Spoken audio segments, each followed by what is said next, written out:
अस्सलाम वालेकुम। आपको पता है कि सूरह आल इमरान पढ़ रहे हैं, तीसरा सिपारा है, उसी को कंटिन्यू करें। बिस्मिल्लाहिर्रहमानिर्रहीम। और ये बात वो महज झूठ खड़कर अल्लाह की तरफ मंसूब करते हैं कि हालांकि इन्हें मालूम है कि अल्लाह ने ऐसी कोई बात नहीं फरमाई है। आखिर क्यों इनकी बास परोस ना होगी। जो भी अपने अहद को पूरा करेगा, बुराई से बचकर रहेगा, वो अल्लाह का महबूब बनेगा, क्योंकि परहेज़गार लोग अल्लाह को पसंद हैं। रहे वो लोग जो अल्लाह के अहद और अपनी कस्मों को थोड़ी कीमत पर बेच डालते हैं, तो इनके लिए आखिरत में कोई हिस्सा नहीं। अल्लाह क़यामत के रोज़ उनसे बात करेगा और उनकी तरफ देखेगा, उन्हें पाक करेगा। बल्कि उनके लिए तो सख्त दर्दनाक सज़ा है। उनमें कुछ लोग ऐसे हैं जो किताब पढ़ते हुए उसी तरह ज़बान का उलट फेर करते हैं कि तुम समझो कि जो कुछ पढ़े हैं वो किताब ही की इबारत है, हालांकि वो किताब की इबारत नहीं होती। वो कहते हैं कि ये जो कुछ हम पढ़ रहे हैं ये खुदा की तरफ से है, हालांकि वो खुदा की तरफ से नहीं होता। वो जानबूझकर झूठ बात अल्लाह की तरफ मंसूब कर देते हैं। किसी इंसान का ये काम नहीं कि अल्लाह तो उसकी किताब और हुक्म नबूवत अता फरमाए और वो लोगों से कहे कि अल्लाह के बजाय तुम मेरे बंदे बन जाओ, तो वो यही कहेगा कि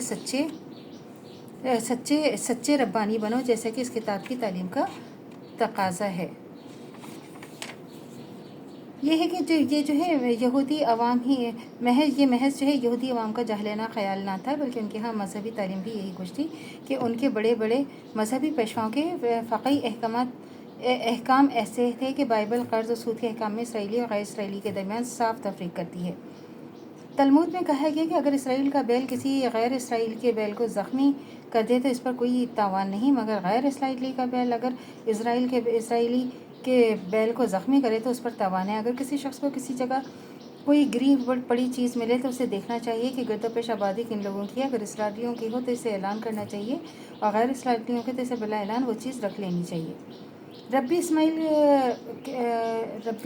अशमाइल कहते हैं कि अगर उम्मी और इसराइल का मुकदमा काजी के पास आए तो काजी अगर इसराइली कानून के मुताबिक अपने मजहबी भाई को जितवा सकता हो तो उसके मुताबिक जितवा और कहे कि ये हमारा कानून है, और अगर उम्मियों का कानून के तहत जितवा सकता हो तो उसके तहत जितवा और कहे ये तुम्हारा कानून है। और अगर दोनों कानून साथ न दे तो फिर जिस हीले से भी वो इसराइली को कामयाब कर सकता हो करे। रब्बी शमाविल कहता है कि अगर गैर इसराइली हर गलती से फ़ायदा उठाना चाहे तो ये जो है इनकी तलमूद मुसलिनी पाल आइज़िक हर्शन लंदन 1880 सफ़हात 221 to 1037। सवाल ये है कि ये लोग ऐसे सख्त अखलाकी जराइम करने के बाद अपनी जगह ये समझते हैं कि क़यामत के रोज़ बस यही अल्लाह के मुक़र्रब बंदे होंगे, इन्हीं की तरफ इनायत नज़र होगी। जो थोड़ा बहुत गुनाह का मैल दुनिया में इनको लग गया है वो भी बुज़ुर्गों के सदक़े इनसे धो डाला जाएगा। हालांकि दरअसल वहाँ इनके साथ बिल्कुल बरक्स मामला होगा। इसका मतलब ये है कि अगरचे ये भी हो सकता है कि वो किताब इलाही के मायने तहरीफ करते हैं, भी अल्फाज का उलट फेर करके कुछ से कुछ मतलब निकाल लेते हैं, लेकिन इसका मतलब ये है कि वो किताब को पढ़ते हुए किसी ख़ास लफ्ज़ या फ़िक्रे को जो उनके मफाद या उनके खुद साख्ता अक़ायद और नज़रियात के ख़िलाफ़ पढ़ता हो, ज़बान की गर्दिश से कुछ का कुछ बना देते हैं। इसकी नज़ीर कुरान को मानने वाले अहले किताब में मलफूत नहीं है। मसलन बाज़ लोग जो नबी की बशरियत के मुनकिर हैं कि या उनको पढ़ते हैं तो उनका तर्जुमा यूँ करते हैं कि ए नबी सल्लल्लाहु अलैहि वसल्लम कह दो कि तहक़ीक़ नहीं हूँ मैं बशर तुम जैसा। तो अल्लाह से दुआ करनी चाहिए जो हमारे ईमान मरते दम तक कायम दायम रहे, ख़ात्मा खैर ईमान पर हो। इजाज़त दीजिए। अल्लाह हाफ़िज़। मेरे चैनल को लाइक कीजिए, शेयर कीजिए, सब्सक्राइब कीजिए। शुक्रिया।